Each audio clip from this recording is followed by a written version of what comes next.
I am Adini Ajisha. Fair time to take you around a lot of sports as we look at those stories trending. We start with basketball, where FIBA right now, FIBA unveils 2 qualified teams for 2023 Basketball World Cup that will be taking place in Indonesia, Japan, and the Philippines. Well, 32 nations will be fighting for honors there. And to let you know that Nigeria is not part of that particular competition that will be coming up in Japan, Philippines, and also Indonesia. Well, so painful that we didn't qualify. But now, FIBA, they roll out all the 32 teams that will be participating in the event. We had likes of Cape Verde there, Angola, all making the cut, not even forgetting Cote d'Ivoire also making that particular court. I have in the studio Noel Samson. Good to be here. Good morning, Mr. Nene. It's a pleasure to be here. We couldn't make it to the World Cup. That's our team, the Tigers. They fought hard. They won at least out of the 3 last games they played. They were able to win 2. They lost 1 against Angola. But the fact that the journey to that the last 3 games they play in Angola has been a bit shaky because of the issue of administration, fight here and there before they eventually went with the home base players. But the fault is not about the home base. The fault is the fact that the administration, talking about the MBBF issues that has to do with elections, this one say I'm the president, I'm not the president, all those issues culminate to the fact that we couldn't qualify for the World Cup. Yeah, it's a big loss for Nigerians not being at that world stage, because either we like it or not, we would like to see our country playing at that competition. And it's a lesson to the Nigeria Basketball Federation to take things into serious, because it seems they're not being serious, because it seems the election problem have been what has really hindered these boys from qualifying, which is really bad. So I don't know what the problem is. You should just get everything right. I don't know what the problem is. You should do the election, everybody rest, then we do so that these guys can concentrate, because some of these home-based players are still looking for a place to try and go and play and explore, so that other scouts from other bigger things from the NBA can see them, so that they can play for big things like Lakers and the rest. So the Nigeria Basketball Federation should take things serious, so that they could able these boys could be able to represent at the national level in case of any other competition again. But really, it's very painful that we couldn't make it after fighting hard. And if you look at the ranking in Africa, we're actually number 1. Talking about ranking when it comes to basketball, but the number 1 could even qualify for the World Cup. So very painful. Very painful. And you look at how they fought the first instance of this qualifier before the whole issue got to where they had to stop basketball competitions in Nigeria before it was reinstated. But really, this didn't go well with a lot of Nigerians who really love to see the Tigers at the World Cup. Yes, the Tigers and the Tigers also. So it's really painful. But I believe this should be a lesson to the Federation, so that in case next time they should just try and get their act right. That was the problem. Get their act right, so that these boys can play, can enjoy. Because all of these boys, they don't just play for the money, they follow the passion they have for the game. So passion plus money again is going to bring perfection. That's to my own philosophy. So, of course. But once you have the passion is there, there's no money, I don't think you can be perfection. So that they should just get their act right. That's what the Nigeria Basketball Federation should just get their act right and make sure these things work out. You cannot just keep sidelining us from the world, because now imagine being number 1st in the world, you are not at the competition there. How painful it is. I'm sure most Nigerians who want to watch number 4 in Africa, number 1 in Africa. Yes, I'm number 1 in Africa. Yeah. Most Nigerians who want to watch because why are we watching it? Our boys are not there. Then what's the essence of watching it? But if our boys were there, even people, although basketball is not as popular as football in Nigeria, but at least that name, okay, who are those who play the competition? Nigerians are there, okay, let's be watching it. But now, who are those Nigerians? They won't watch it. I'm sure that audience which they think they're supposed to get from Nigerians now, they won't even get it. So they should blame the Federation for that. Because if they had put everything in place, there was no break of everything, I think these guys could have qualified, although they tried their best, but it's so painful that we are not there. So it's so painful. It's so painful that Nigeria couldn't make the cut to the World Cup. Talking about the FIBA 2023 World Cup that has to do with the men. The Tigers fought hard. In fact, the home-based players that was picked to represent us in Angola, they really fought hard because they were able to do well in the first 2 games before they eventually lost against Angola, while Cape Verde actually got the nod at the expense of Nigeria. Well, good one for Cape Verde, a very small nation, but right now they will be going to the World Cup and at least to showcase their own talent there. For Nigerian basketball, the administrators now need to sit tight to see how they can better the load of this sport in Nigeria, because from the way it is right now, to some extent, it's going to affect some of these players for the fact that they thought or believed that they could do it, but they couldn't just get to the World Cup. They are giving you that particular story that has to do with FIBA unveiling 32 teams that will participate in at the World Cup. Although, let's talk about the Under-20 AFCON, where Solomon Agbalaka right now being at least named among the that's the best 11 of the group stage. Solomon Agbalaka has been the revelation at this Nations Cup for Nigeria Under-20 taking place in Egypt. But right now we are happy for the fact that we have a player, and he has really distributed himself that is very good at that particular position of being a defender, and he has been doing so well. It's really surprising when you have a defender, because mostly we usually have a midfielder or a striker. Or a striker. But now having a defender, then I think the Eagles coach should just keep tab on that young man. And I think after this competition, I'm sure it's going to be a big European things will be coming from, because from what we've been hearing about this guy, it's not just, I've not watched him play actually, but from analysis we've been seeing from everybody, this guy is just fantastic. He's a very good, very calm, good. So is him being among them now is a head booster for him that okay, yes, I can do it. So at least we can see the likes. I think we are having another Sergio Ramos now in the making to me. From that Sergio Ramos in the making. Well, but really, if you look at, I saw the Egyptian assistant goalkeeper referee there, coach there, saying was accusing Nigeria and Senegal of 8 cheats. That we brought some old players to play in the tournament, although there is no evidence concerning that. But really, if you look at this tournament, of all the players they mentioned in the group stage, best 11, Solomon Agbalaka really have been fantastic. Back-to-back man of the match. He was able to do it against Egypt, and also he did it against Mozambique, winning the man of the match. That shows that really it wasn't a fluke that player was picked. He has justified the reason why Ladan Boso picked him to participate in this particular competition. It's a very good one. But although the Egyptians, they might say it's, but I'm not sure the issue of age cheating in Nigeria is actually not as before again, where you have someone who is like 30 something, like almost 30, playing under 17. But at least, even though this, I can't say their age because there's no evidence you can prove, at least it's not as prominent as before. So at least there's a little bit of improvement in that aspect. Well, I thought the magnetic resonance imaging, MRI scan that we mentioned always, what they have been used, at least, so maybe they beat that particular. I don't really know if well, you know, Nigeria. Maybe the magnetic resonance imaging was actually also beaten to his own game. Because there was one story I read, one Ghanaian player, he said that he went to play his club football in Egypt was 20, and his real age was 37.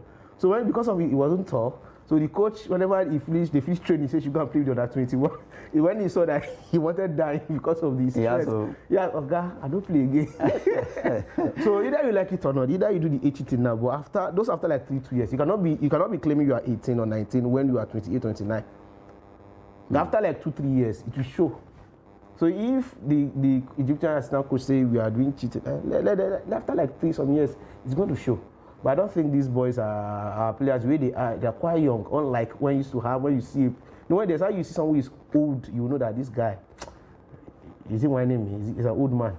But but these players you are seeing, I've seen the picture of some of our players there, at least they are still very, very young.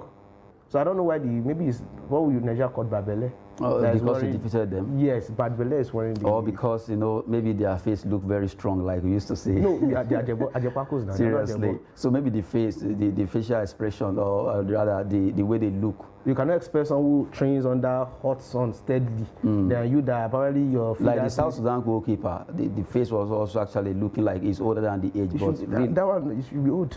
Seriously? Well, you don't want to accept the Nigeria old. Because when I saw his face, I was like, this guy less than 20 or 20, I don't know now. That guy should be like my elder brother.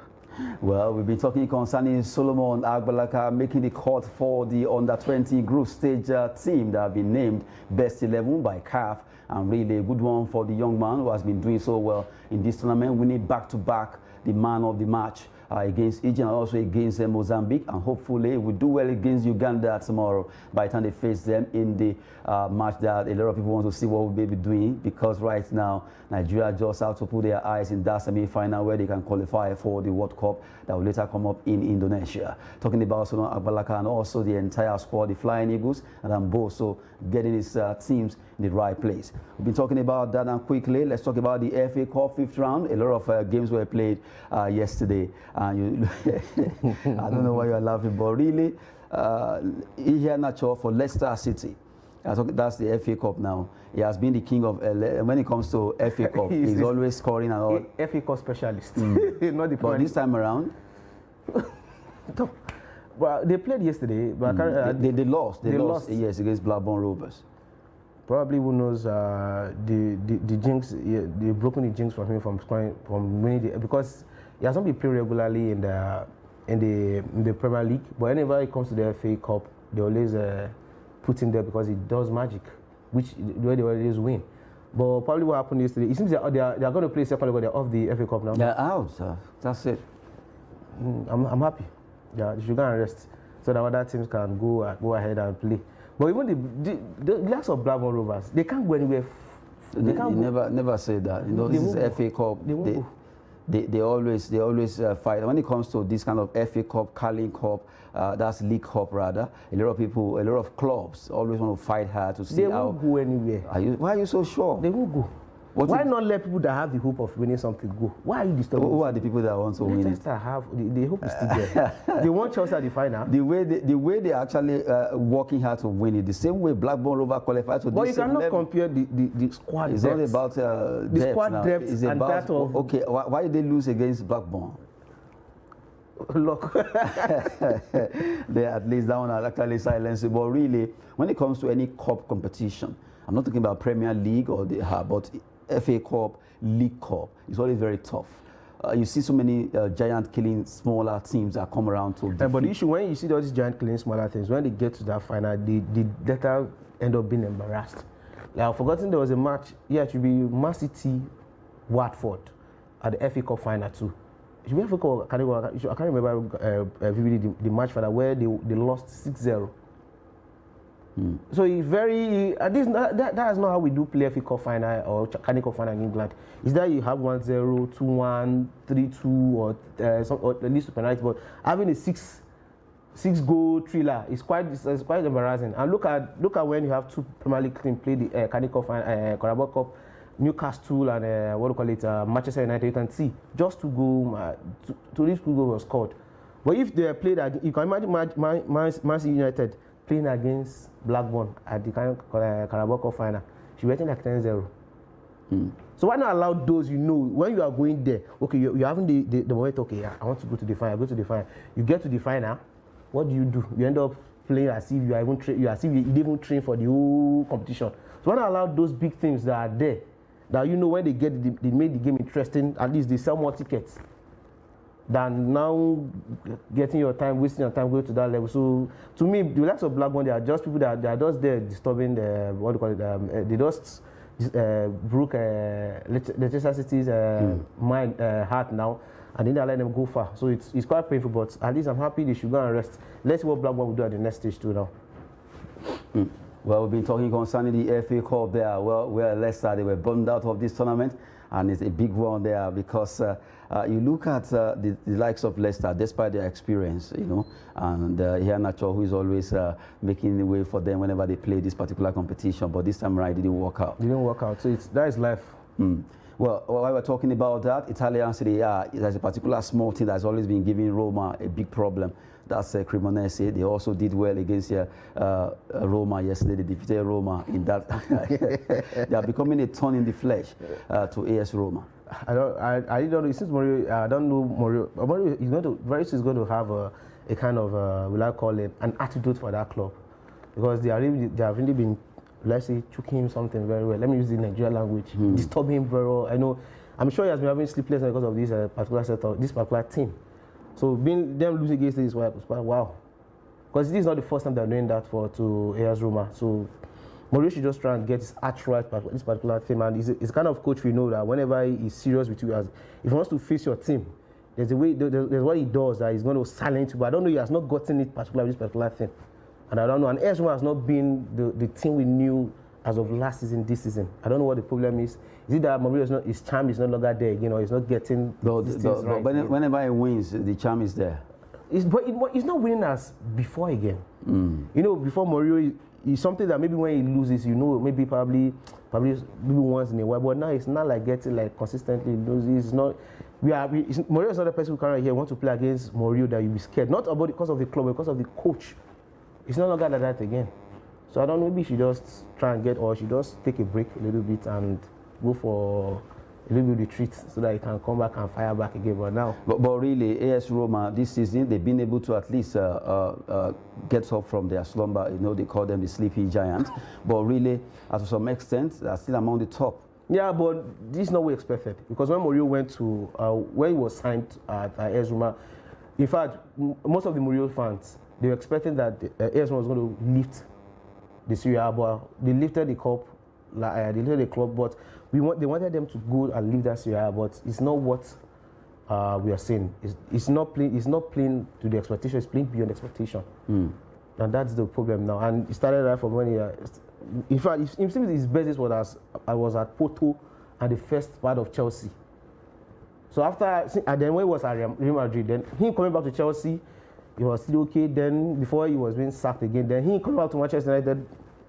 It wasn't that, although he won the Europa Cup for them, it wasn't that rosy. But then from that Tottenham period now till now, he has been as strong as that. Yeah, but at least to some extent, he was able to win the Europa Conference League with Roma. Yeah, they want the Serie A.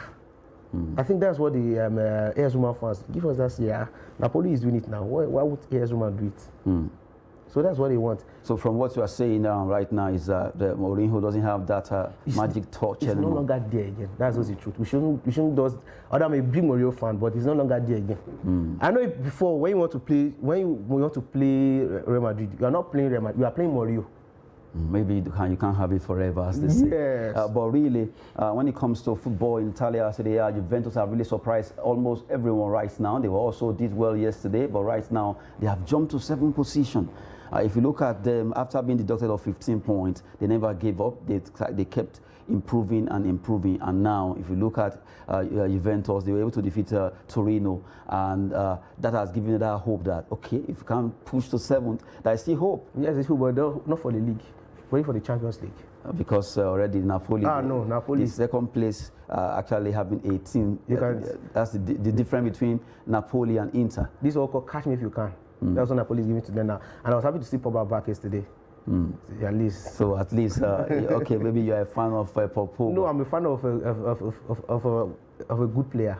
We shouldn't lie to. I shouldn't lie to you. Pogba is very talented. Very talented. I don't think the only problem is having is the fact that a bit flamboyant, kind of. It's just like Neymar. Neymar has been. I don't know. It's not easy having. That's why I respect lots of Messi and Ronaldo.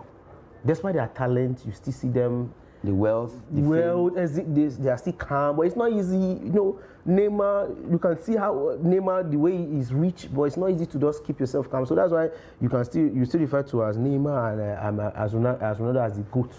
Because despite the fame, the individual trophies, the number of cups they've won and everything, they are still low. They are still that humble. When it comes to that round, when you can see, I watched Ronaldo games that he scored an hat-trick. If you see the way he was celebrating, as if he scored the Champions League final, he has won the Champions League.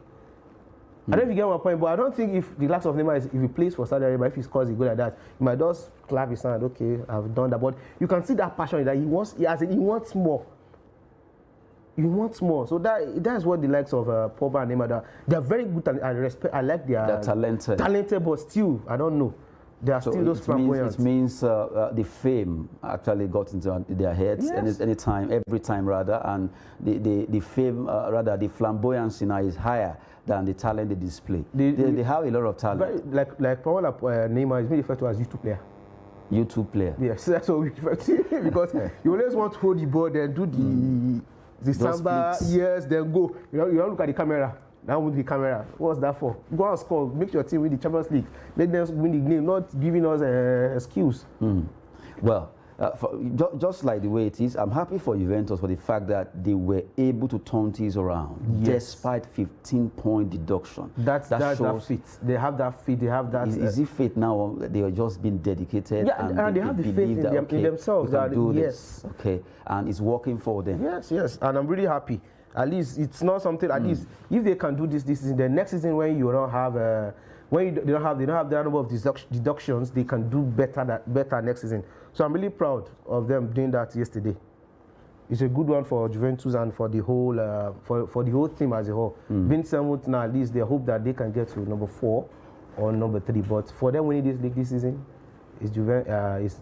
Because if you look at it right now, Roma, they are standing 5th on the log. You know, Lazio, Inter, you have Atalanta, Juventus are 7th now. I'm so surprised how they were able to come from bottom and push, and really it's working for them. That's 5 matches point that was deducted. Yes, you can see it's just that the dedication they have in them, and you know, it's like they felt that okay, we've messed up. We got point deducted. Okay, let's try and just make our fans happy again, and that is what is happening now. They're putting everything in place, putting everything so that they make sure, even though the fans are some of the fans will not be happy, and this is true because deducting them 15 points from there is bad. But at least let's show that okay, despite deducting the 15 points from us, we can still go further and still help and still at least even if we are not winning the league, we can go to the Champions League next season or Europa Cup at least.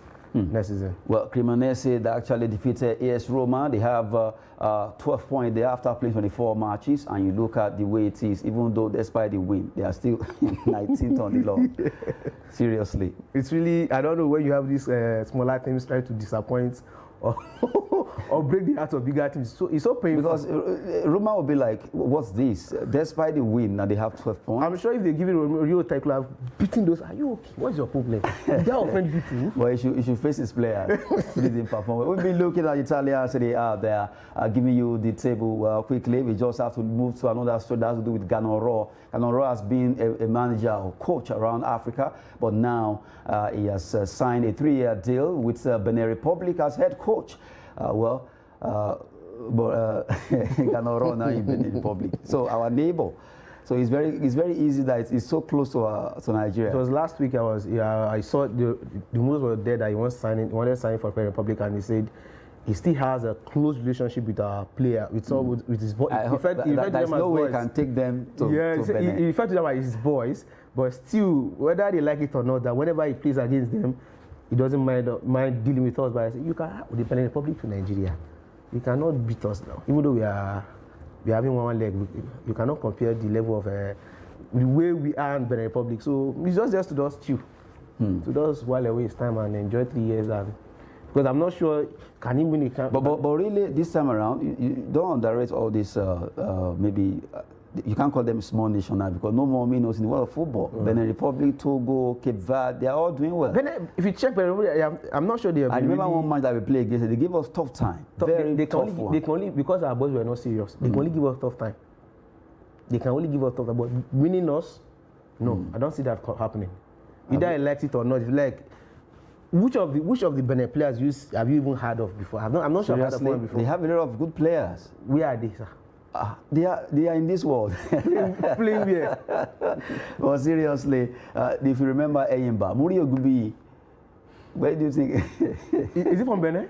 I just want to pull your leg. Okay. Let's go there. Quickly, we're talking about Ganoro signing a 3-year deal with Benin Republic as their coach.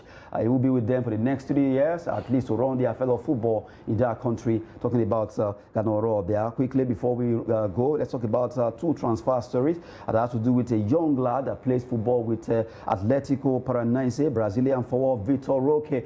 Right now, as he prefers Barcelona, despite being pursued by Arsenal, he will prefer to stay with to actually sign for Barcelona. I've said it before. There's a kind of spiritual connection between Brazilians and Barcelona. Is it only Barcelona? No, mostly Brazilians. Spanish.